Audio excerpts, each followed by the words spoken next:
Hey, welcome back to Gears, where we are in the process of prepping up Copperhead to get ready for the Grand National Roadster Show in Pomona, California. Now, so far we've covered general maintenance and preventive maintenance that you would do on a classic or collector vehicle.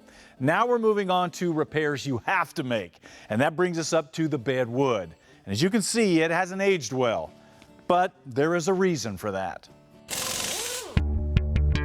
This is one of the very first BedWood kits that BedWood and Parts put together back in the day. And even though the wood is great and exotic, the finish was the typical hardware store stuff that was out at the time. And as you can see, those finishes are prone to bubbling and cracking over time if they're subject to humidity or weather. Fortunately, BedWood has gone on to become one of the top bedwood companies in the industry. Not only offering precision kits in all kinds of exotic wood, but also in developing their own line of sealers that are guaranteed not to bubble or crack out in the weather like the hardware store stuff did.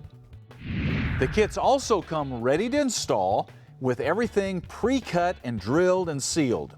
The wood that we're using this time is called saplewood, which is a ribbon grain mahogany, and it features a cool long grain pattern. Then we topped it with their new satin sealer to protect it and bring out the grain even more.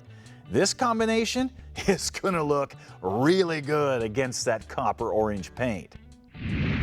Now, to install new BedWood is pretty simple. The only thing that will have to come out is the fuel tank if you've relocated it under the bed to get it out of the cab.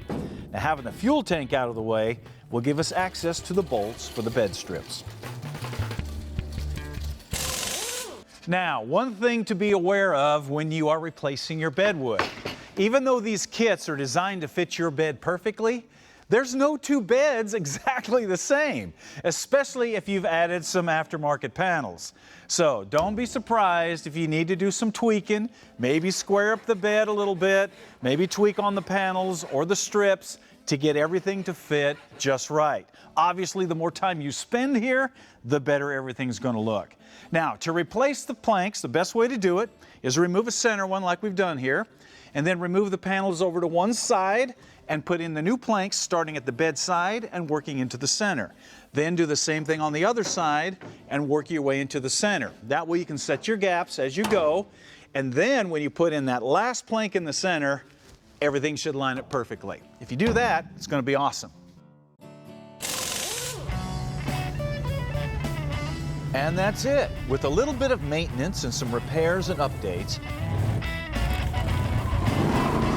your classic or collector car will be ready to go out and stretch its legs.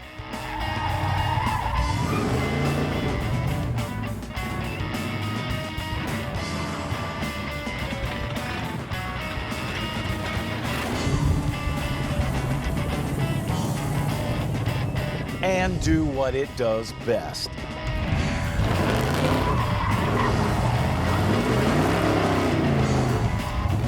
And since we're going to be replacing those tires soon, we might as well get them good and hot one last time.